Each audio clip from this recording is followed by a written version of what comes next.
Ha iniciado la cuenta regresiva. El equipo está listo.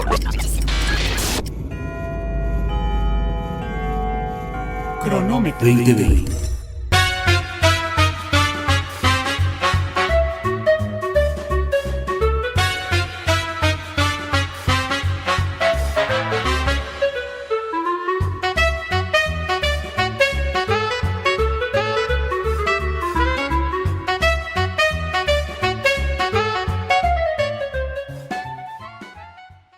Amigos, amigas, ¿qué tal? ¿Cómo les va? Muy buenas tardes. Los saluda David Mendoza. Estamos transmitiendo desde la Ciudad de México por todas las plataformas de 724.mx y a través de todas las plataformas de internet y redes sociales.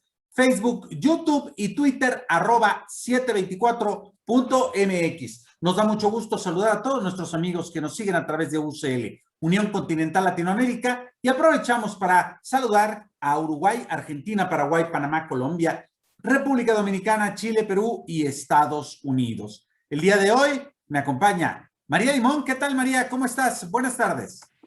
Hola, David. Buenas tardes. Luis Jaime, buenas tardes y buenas tardes para todos los que nos están viendo. Desde donde nos estén viendo, comuníquense con nosotros vía WhatsApp. El número es 55 65 05 10 37, prefijo 50 más 52 si no están en la Ciudad de México. Y pues ya que andamos en los saludos, pues también un saludo a Tolini y darle las gracias por su maravillosa comparación y definición, porque yo siempre digo que el movimiento Regeneración Nacional es una cosa medio mesiánica, y pues obviamente los seguidores dicen que no, que estoy exagerando.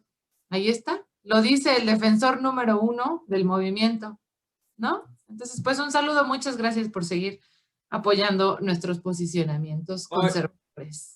Oye, qué buena puntada de compararlo, ¿no? Decía que ni Buda ni Mahoma, sino el mismísimo Jesucristo. El mismísimo Jesús. Además, hoy que empezamos Semana Santa, quédense en su casa, pues mira, la comparación cae como anillo al dedo. Así es, en este Jueves Santo. Bueno, pues vamos a tener un programa bastante interesante. Saludo también a Luis Jaime Estrada, nos da mucho gusto, bueno, pues nuestro experto en cuestiones de comunicación. Pero hoy precisamente, Luis Jaime, y qué bueno que estás aquí con nosotros, ahorita te doy la palabra, porque quiero explicarles de qué vamos a hablar. Fíjense que la semana pasada, en el periódico El País, pues salió un artículo de un filósofo que es subcoreano, y que, bueno, pues creo que se formó en Alemania, después tiene creo que la ciudadanía ya alemana, y él es Byung-Chul Han.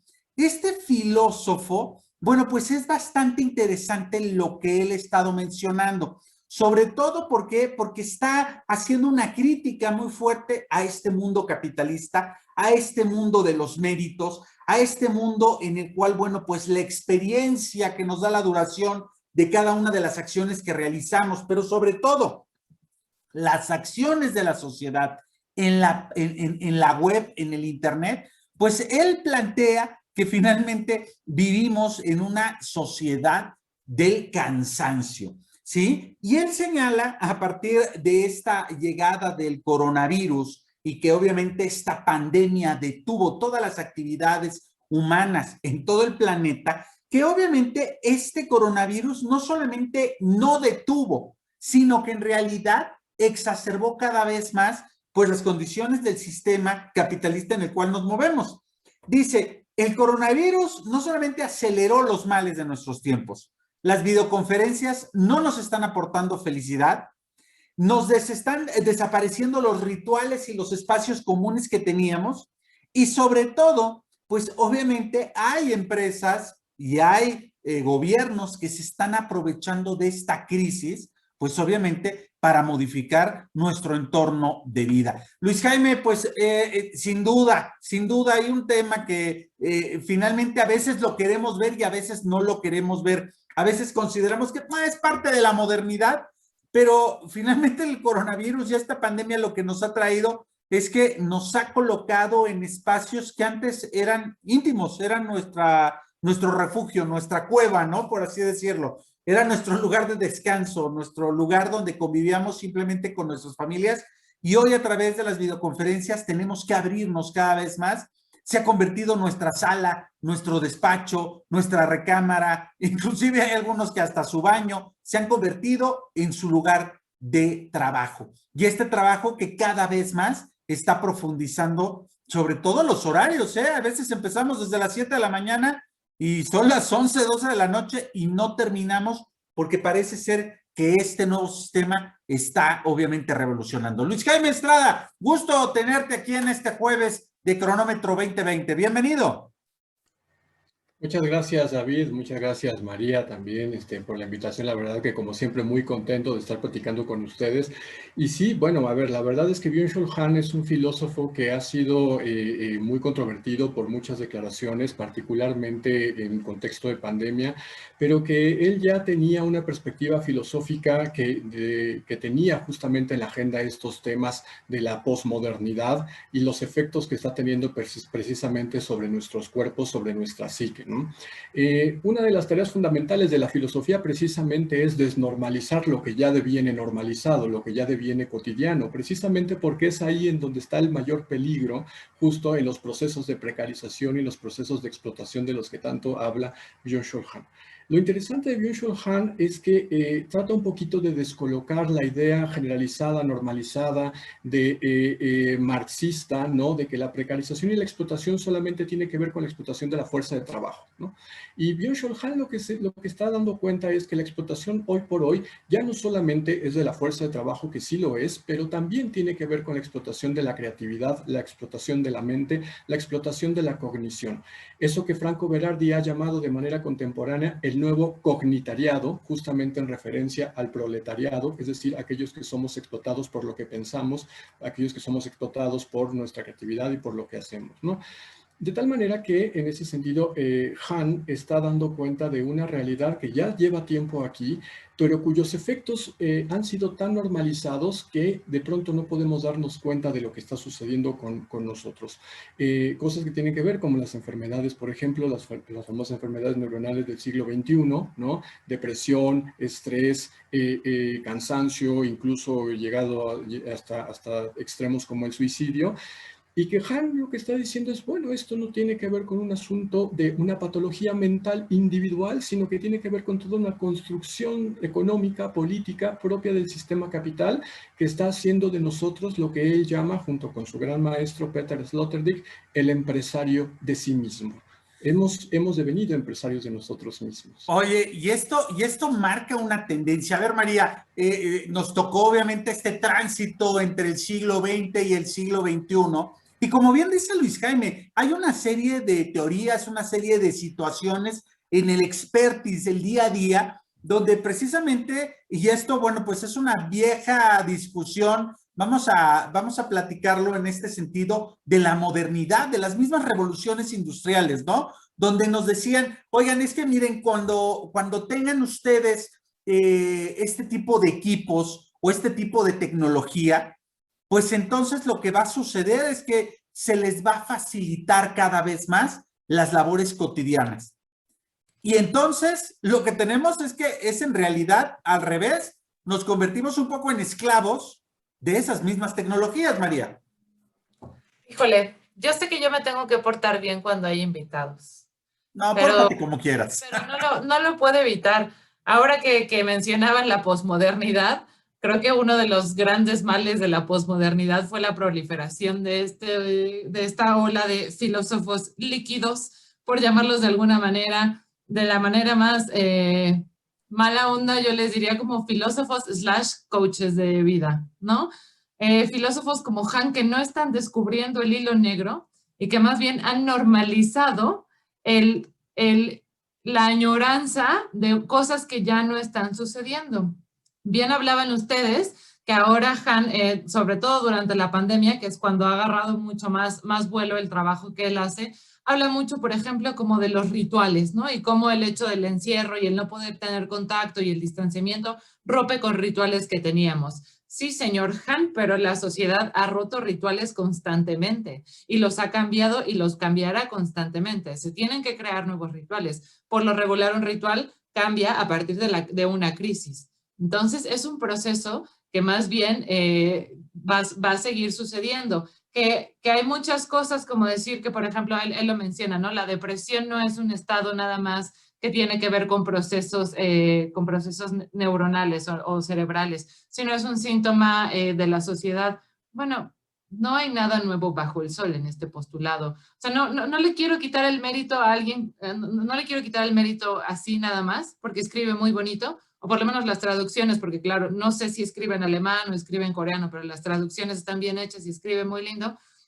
Pero me parecen como estas lecturas que, ok, si despiertan algo en la gente, que bueno, adelante, pero honestamente son como que carecen de mucho rigor y les digo, es más como del Reader's Digest, ¿no? Como, claro, es que no es que la computadora me facilite la vida, soy esclava de la computadora. Claro, los suicidios han aumentado en Corea, bueno, en Surcorea, desde el confinamiento. Bueno, sí, pero la cuestión de la autoexigencia en los países asiáticos, por ejemplo, en Surcorea, es una cuestión, pero mucho antes de la modernidad o ni se diga de la posmodernidad, ¿no? Entonces, pues igual con eso quería empezar. Oye, está muy bien, Luis Jaime, a ver qué decimos, porque, bueno, también de pronto, y ahí estaría yo de acuerdo un poco con María, pues de pronto llegan estos nuevos filósofos, no de bestseller, pero sí que llegan de pronto a develarnos algunos elementos que de pronto pues parece que están muy cercanos a nosotros, que nosotros mismos nos percatamos, que todos los días vivimos a partir del expertise. Pero a ver, antes de seguir profundizando en esta etapa filosófica y tomando en cuenta que es Jueves Santo, Luis Jaime, creo que también tenemos que tomarlo como con calma. María, no intenses. Sí, porque ya de por ya sí... es jueves para que se enoje a Naya. Exactamente. Entonces, en este sentido, ¿tú cómo has percibido a un año de que estamos, ya de hecho teníamos un programa al respecto de esta pandemia, cómo se han acrecentado estos elementos? Me gustaría que a lo mejor pudiéramos hablar de este asunto del teletrabajo, ¿sí? Porque, bueno, sin duda, el teletrabajo nos ha exigido muchas cosas, Luis Jaime, pero también sería impensable que la economía de este país o que la situación del mundo hubiera seguido transitando, vamos a llamarlo en paz, si no existieran todas estas herramientas, porque finalmente la producción sigue, la producción de alimentos, la producción, vaya, recordemos un poco de historia, en cualquier otra pandemia lo primero que había era hambruna, porque se detenía absolutamente todo. En esta pandemia particularmente, no. Los servicios, la industria, la producción de alimentos, la producción de contenido, la producción de energía, se ha seguido manteniendo muy a pesar de todo. Entonces, ¿cómo podemos ubicar este contexto de lo que nos dice Han en lo que hemos estado viviendo, Luis Jaime? Una apreciación tuya. Sí, a ver, lo que pasa es que cierto que Han obedece a toda una tradición filosófica que evidentemente no comienza con él. En realidad podríamos rastrear el postestructuralismo, pues básicamente desde Michel Foucault y la muerte del sujeto, Lyotard, etcétera, ¿no? Y particularmente las perspectivas que está trabajando Byung-Chul Han, pues las podemos rastrear específicamente en Gilles Deleuze, en la sociedad, de las sociedades de control. Pero, a ver, lo primero es que quisiera decir lo siguiente, ¿no?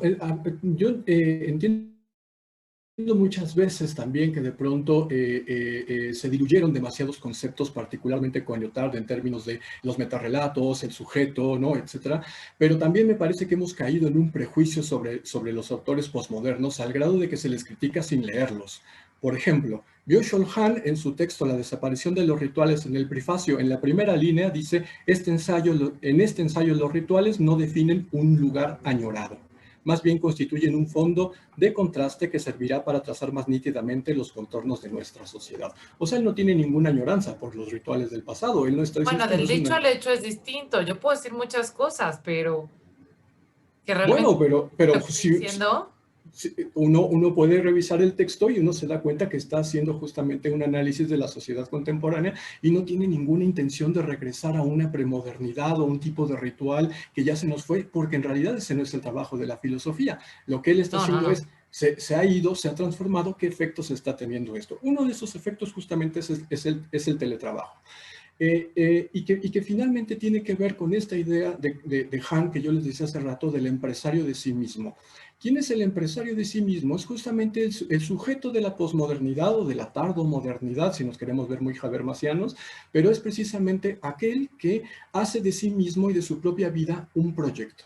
De tal manera que no es ya como Michel Foucault lo pensaba en las sociedades disciplinarias, las sociedades de encierro, en donde tenemos, digamos, ciertas modulaciones de la disciplina, del discurso sobre el cuerpo y sobre el pensamiento, sino que somos nosotros mismos en nombre de nuestra propia libertad quienes estamos todo el tiempo ejerciendo sobre nosotros esta presión constante sobre la productividad.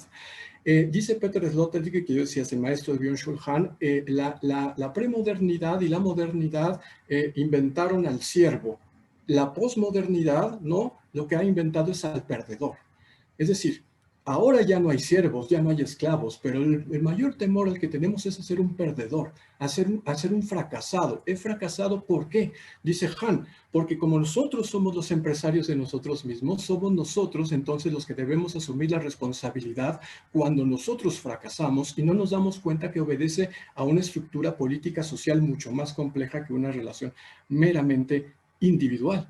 Oye, Luis Jaime, y aquí en este sentido, déjame interrumpirte, porque finalmente también tiene que ver con esta nueva tendencia del emprendedurismo, ¿no? Del hecho de que como no, el mercado laboral se ha ido cerrando, el mercado laboral bajo la nueva dinámica, pues obviamente no está articulando o no está abriendo los espacios necesarios, pues entonces uno tiene que autoemplearse. Y al autoemplearse, uno puede ser desde un famoso youtuber, o puede salir en TikTok, o puede crear algún tipo de videoblog, o puede vender algo que sea extraordinario, y bueno, pues generar por ahí una posibilidad de ingreso. El punto es que, como bien señalas, y también lo plantea Byung-Chul Han, pues de pronto hay una autoexplotación que el mismo autor está señalando, ¿no? Tú te conviertes en el operativo, te conviertes en el administrador, te conviertes en el relacionista público, en el director, en tu propio camarógrafo. Vaya, toda esta división de trabajo, permítanme nuevamente ahora ponerme un poco teórico que planteaba algún momento Adam Smith, con esta idea de que cada quien tenía que tener una actividad muy específica. Bueno, pues eso se borra y entonces genera un nuevo proceso dentro de este elemento de la modernidad que está señalando, ¿no? Una modernidad económica, una modernidad capitalista, que hoy, bueno, pues nos llevaría como a pensar en algo que también, y aquí apoyando un poco lo que dice María, no es nada nuevo, ¿no? Sería un poco como el trabajo que hace un boxeador, por ejemplo, el trabajo que hace un luchador, el trabajo que hace un tenista, un single, ¿no? Finalmente se está produciendo para sí mismo y está llevándose en este constante trabajo, pues a ciertos límites. Pero en una cotidianidad en la que la competencia cada vez es más brutal y hay un sistema de competencias muy grande, si no te autoexiges, olvidémonos de los placeres mundanos, olvidémonos de la satisfacción que nos da la compra de algún objeto material innecesario. Si no te autoexiges, será muy difícil que puedas satisfacer tus necesidades básicas o primarias como la alimentación, ¿no? O sea, hablabas del emprendedurismo. Pues sí, claro, como es más difícil entrar a un trabajo, pues entonces mejor pongo yo mi propia empresa, negocio, changarro, lo que sea, y viene la autoexigencia. Pero esa autoexigencia, si no la tienes al día de hoy, ¿dónde vas a quedar? Yo creo que precisamente eso es lo que está diciendo Han, ¿no? O sea, no tenemos de otra. Y el asunto es que tenemos que darnos cuenta que lo hemos normalizado, lo hemos interiorizado y lo vemos justamente y lo reproducimos todo el tiempo. Como, entonces, ¿qué? Justo una de las tesis principales de Han es que nos hemos quedado sin idea de futuro, ¿no? Sin idea de salida. Dice Bifo, el capitalismo en realidad se consume tanto a sí mismo que termina por ser hoy por hoy un cadáver, pero nosotros estamos dentro de ese cadáver y vivimos dentro del cadáver del capitalismo, pero no hemos encontrado la manera de salir de él. Ese quizá es el problema. Cuando nosotros pensamos justamente en el home office, estamos pensando que ya se diluyeron todas las relaciones de trabajo que en el siglo XIX, cuando Marx estaba pensando en la clase proletaria, había el 888 que hoy quisiéramos tener. ¿Cuánto daríamos por ese 888? 8 horas de trabajo, 8 horas de ocio y 8 horas de descanso. ¿Quién trabaja 8 horas hoy? Nadie. Trabajamos en realidad todo el tiempo. Como no hay horario de entrada, tampoco hay horario de salida. Y lo peor de todo es que justamente lo asumimos como parte, ¿no? de la idea de un éxito, ¿no? Que tiene que ver precisamente con estar produciendo todo el tiempo. Porque además no podemos dejar de producir. Compartir algo en redes sociales es seguir produciendo un algoritmo, ¿no? Estar en una clase es seguir produciendo también una relación de energía, una relación intelectual, etcétera. Entonces, en realidad estamos en la ola del surf, dice ¿no? Gilles Deleuze, en donde no podemos parar, ¿no? En estricto sentido ya estamos en esa ola y simplemente lo que estamos viendo es cuáles son entonces esas consecuencias. Aunque Han, quizá ahorita en un segundo, sí da por ahí algunas opciones de salida, ¿no? Y en este sentido... Perdón, es justo lo que iba a preguntar. Bueno, ya lo interiorizas, eres consciente de qué sigue, cuál es la opción de salida, porque está claro que las Robinsonadas, pues no, ¿no? Entonces, ¿cuál es la opción que él nos da? Adelante, Luis Jaime. Y es que fíjate que justo en este punto es como la misma sociedad va buscando y va estableciendo sus propias salidas. Vaya, no hay una receta también, no es una cuestión en donde hay algún manual donde digamos A o B, porque justo la misma sociedad termina siendo altamente contradictoria. Veamos simplemente elementos tan básicos como el hecho de la supervivencia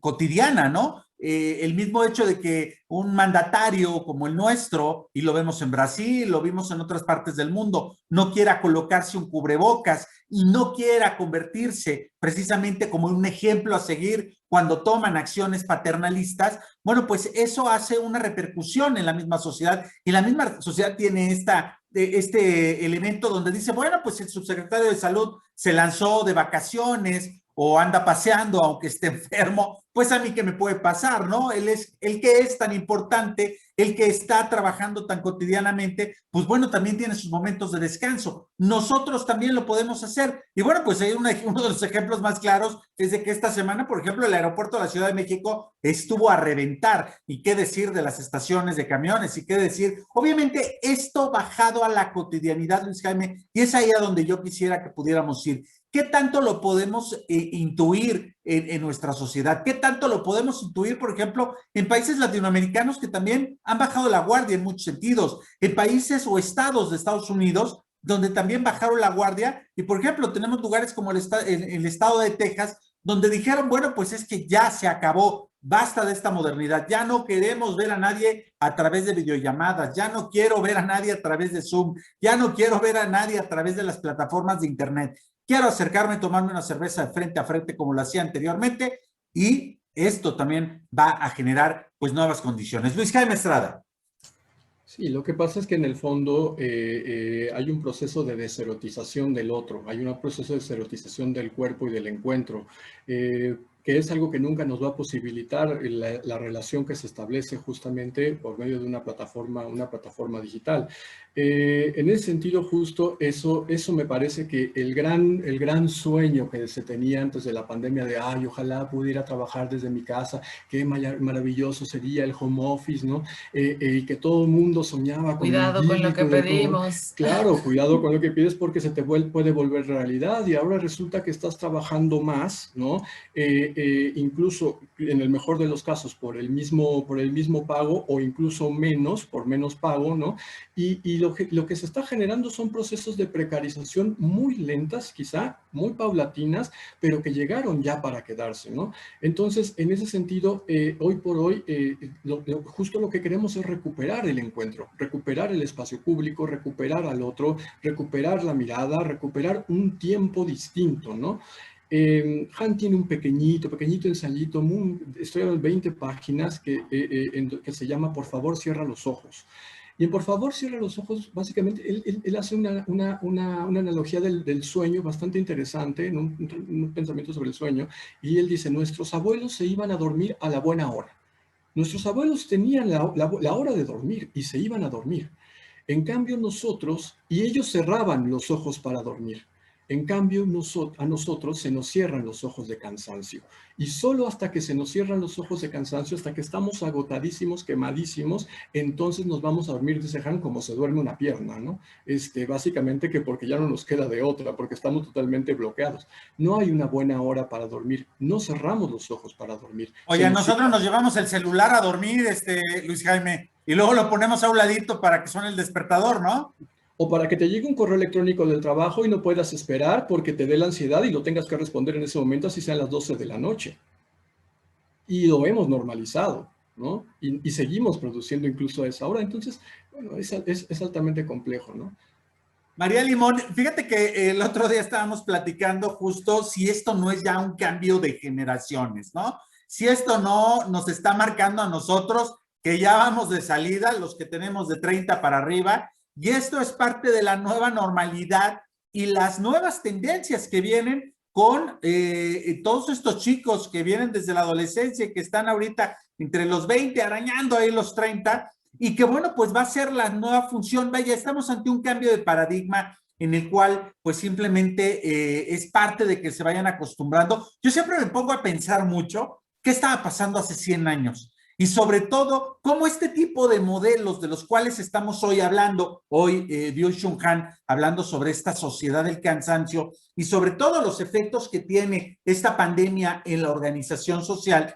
Y me pongo a pensar qué estaría pasando hace 20 años, justo después de que el mundo terminaba de un conflicto como la Primera Guerra Mundial y donde había un destape, donde había obviamente también una necesidad de libertad, una necesidad de confinamiento también que se dio de vidas que se perdieron a partir de la guerra, de mucha hambruna. Recordemos que hace 100 años literal estaba la pandemia de la gripe española también y que efectivamente generó transformaciones muy importantes. ¿Estaremos entonces a las puertas de algún tipo de nuevo totalitarismo, de nuevas visiones fascistoides que se acercan sobre todo con esta nostalgia de querer que alguien tenga el control total? Bueno, los casos parece que se repiten y bueno, no quiero yo señalar, porque no soy de esa idea de que la historia se repite, ¿no? Sino que en realidad hay ajustes donde parece ser que por no conocer la historia, pues en muchas ocasiones terminamos por repetir algunas cosas o simplemente hacer una mala copia. María Limón.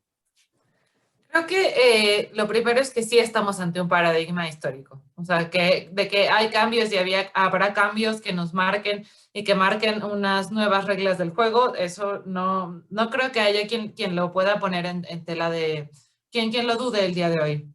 Respecto a la cuestión generacional, por ejemplo, en cuestiones de trabajo o el acercamiento que tenemos con los dispositivos electrónicos, sí hay una marcada diferencia entre quienes ya tenemos de 30 para arriba y quienes tienen menos, ¿no? Quizás será porque quienes tenemos de 30 para arriba tenemos vida económicamente activa o en mayor cantidad que los jóvenes, ¿no?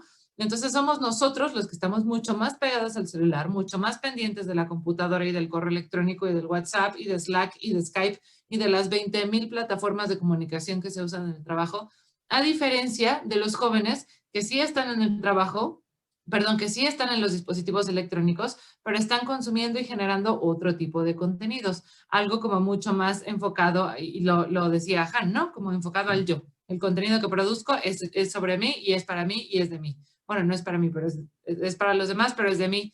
Entonces, creo que ahí sí hay una cuestión generacional, que estoy muy segura que cuando estas generaciones abajo de la nuestra, o por no llamarle la generación Z, ¿no? Cuando ellos tengan nuestra edad y esta pandemia haya pasado, definitivamente verán un modelo en el que ellos no quieran estar, un lugar en el que ellos no quieran estar, ¿no? Notar a alguien con ansiedad, con depresión, o ya lo decía Luis Jaime, este estado de burnout del que alguna vez platicamos, que es claro, el agotamiento y el cansancio extremo, definitivamente no es atractivo para nadie. Y mucho menos si va acompañado de, ay, claro, pues es que eso lo pensaban porque ellos son boomers, ¿sabes? Entonces, claro que habrá una brecha, la brecha generacional se marcará aún más cuando regresemos. Yo no quiero llamarle vuelta a la normalidad, porque las cosas no pueden ser exactamente iguales, ¿no? Y no van a ser iguales. No, lo que había sido normal es lo que nos llevó a este punto de crisis. Entonces hay que trabajar, sí, aunque por más desgastado y pisado que esté el concepto, en una nueva normalidad. Así es, amigos, amigas, estamos en este cronómetro 2020. Hoy es Jueves Santo. Estamos un poco espesos, ¿por qué no decirlo así? Es como un buen café turco, esta plática que tenemos hoy con Luis Jaime Estrada y María Limón, sobre todo porque estamos hablando de un autor que sacó un texto, un artículo en El País, en el periódico El País, y este autor se llama Byung-Chul Han, y que habla precisamente sobre algunas de las condiciones en las cuales la sociedad actualmente está transitando. Vamos a dar un pequeño corte y regresamos. Redes sociales, Twitter, Facebook, Instagram, todo en un solo lugar. 724 Noticias, con José Luis Arévalo.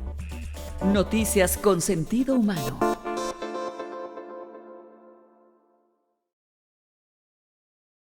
Luis Jaime, hablaba Byung-Chul Han también de detalles que son muy importantes. Uno, la revolución digital, y dos, lo que es la libertad. Casi todas las revoluciones industriales, las revoluciones digitales, siempre nos han dicho que vamos a ir hacia un punto donde vamos a recuperar más espacio para nosotros, vamos a tener mayor tiempo libre. Y entonces, pues ya tenemos ahí a Siri, tenemos a Alexa, tenemos muchos ya robots y bots que están no solamente haciendo la vida imposible a los políticos y a los personajes públicos en Twitter y en redes sociales, sino que también ya están trabajando de alguna manera paralela a las actividades de la sociedad. ¿Realmente vamos a poder sustituir la actividad humana para dejarle este espacio a esta revolución digital para que nosotros tengamos mayor tiempo libre? O como bien dices,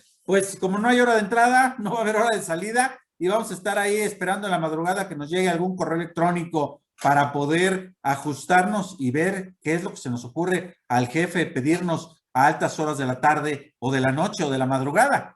Luis Jaime Estrada. Sí, yo creo que esa utopía que alguna vez se tuvo de que el avance tecnológico y científico nos iba a liberar y que nos iba a dar más oportunidad justo de vivir, ¿no?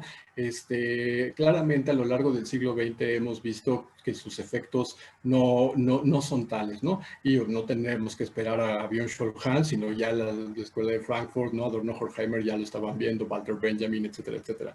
Pero hoy creo que más que nunca lo estamos viviendo. En dado caso, a ver, puede haber que haya una sustitución, puede existir una sustitución del trabajador, pero no para que el trabajador viva y descanse, sino para el trabajador que simplemente es desplazado, que simplemente es desechado, ¿no? Y en ese sentido, entonces, la utopía, ¿no?, se ha convertido en una distopía, porque sí es verdad que muchos procesos se han automatizado, ¿no? Pero no para mejorar nuestra calidad de vida, sino al contrario, para precarizarla todavía más. Y eso es lo que ahora estamos viviendo. Incluso por eso a mí me parece que habría que matizar incluso el tema de las generaciones. Yo veo a mis estudiantes de 18, 19, 20, 21 años cansadísimas, ya no pueden. Oye, más con pero ya las están cosas cansados virtuales. hasta de su propia existencia, ¿no? No hay manera, no pueden. Supuesto. No pueden con su vida. No pueden, no, y de verdad están cansados genuinamente y lo que quieren es recuperar la cafetería, el amigo, el chismito, como ellos dicen, ¿no? La vida universitaria, la vida cotidiana, están verdaderamente desesperados, ¿no? Hace poco leía una nota de Carles Feixa que justamente decía, le debemos una disculpa a nuestros jóvenes, él es juvenólogo español, y lo que decía es lo siguiente: para una persona de 30, 40 años, 50, 60, encerrarse un año es complicado, pero es llevable. Pero para una persona, un joven de 17 años, es una absoluta tragedia perder un año de su vida a los 17 años. Así que les debemos una disculpa a nuestros jóvenes por exigirles a ese nivel, ¿no? Oye, y justo nada más para apuntalar, la semana pasada salió una nota, alrededor de 5.2 millones de alumnos menores de edad han dejado de asistir a la escuela en México. Si esto lo agregamos, obviamente, a los alumnos, a los niños a nivel mundial que han dejado de hacer este tipo de actividades y que hoy han tenido que tener una interacción a través de las pantallas, esto, bueno, pues también es una cuestión muy difícil, sobre todo, y lo hemos venido platicando en diversos programas donde hemos hablado justo de este regreso a la escuela, ¿no? ¿qué tan difícil es ajustarte a estos nuevos parámetros en términos de lo que es esta normalidad, María Limón? Vamos cerrando, María Limón, con algún comentario al respecto de este filósofo Byung-Chul Han. Pues primero, darle las gracias a Luis Jaime por compartir con nosotros un ratito el día de hoy. Como dices, está espeso el tema, pero a mí me encantan, podríamos seguirnos, hasta deberíamos darle una segunda vuelta. Oye, ya es Jueves Santo, ¿eh? Estamos de vacaciones. Mira, Luis Jaime está aquí con nosotros, presente.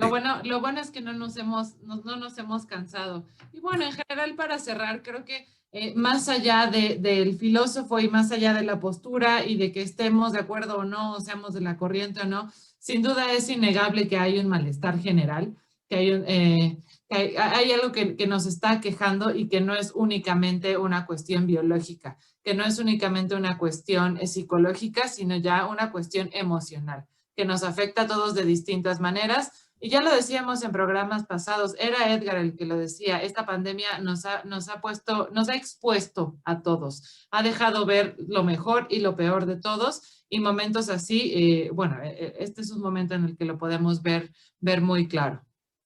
Así es, María Limón. Luis Jaime, bueno, pues tienes, mira, un par de minutos para cerrar. Yo creo que hay muchísimas cosas en las cuales yo creo que podríamos profundizar, pero llama mucho la atención porque finalmente parte, y este tema se me ocurrió justo después de leer el artículo en el periódico El País, en el cual, bueno, pues finalmente lo estamos viviendo, ¿sabes? No necesitamos como teorizarlo demasiado, no necesitamos verlo en un documental, no necesitamos que alguien venga y nos explique la situación que estamos viviendo. Todos los días nosotros estamos simplemente experimentándolo y a partir de este empirismo, obviamente estamos haciendo conciencia de que el modelo, como bien lo señalaba María Limón en algún corte, decía, ya no podemos regresar a lo mismo, porque lo mismo fue lo que nos trajo aquí. ¿Cómo podríamos ir cerrando esta idea, Luis Jaime Estrada?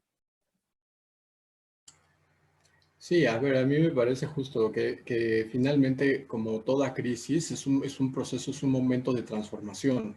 Y estamos ahora en la coyuntura en la que tendríamos que volver a pensar, ¿no? Redecidir como en una suerte de recontrato colectivo, ¿no? Del vivir juntos, hacia dónde vamos y qué es lo que queremos, qué es lo que esperamos del trabajo, qué es lo que esperamos de la escuela, qué es lo que esperamos de las relaciones interpersonales, qué es lo que esperamos de las relaciones íntimo-afectivas.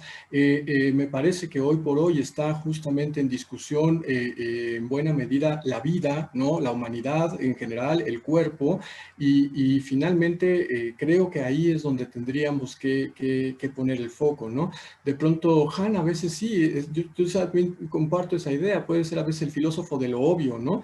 Pero también me parece que ahí está donde justo cuando es demasiado obvio ya no lo discutimos, ya no lo decimos, entonces habría justamente que repensarlo. Creo que sí, hay una transformación de cosas que ya quedaron para siempre, el e-commerce, ¿no? Por ejemplo, el home office también, la educación en línea, ¿no? Entonces, ya no se va, ¿eh?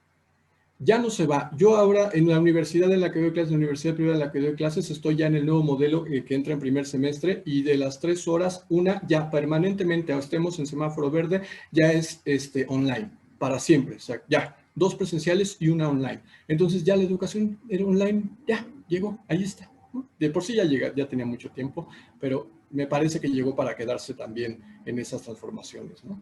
Oye, y en este mismo sentido, bueno, pues no faltará también que el trabajo online ya también se haya quedado, porque entonces las empresas también ya descubrieron que tienen una enorme posibilidad para evitarse rentas de edificios carísimos y mejor mandan a todos sus trabajadores a casa para que puedan entonces laborar y hacer las funciones correspondientes. Amigos, amigas, esto fue Cronómetro 2020. Gracias, Luis Jaime Estrada. Qué gusto que estuviste con nosotros por aquí. María Limón. Amigos, pues se despide de ustedes David Mendoza.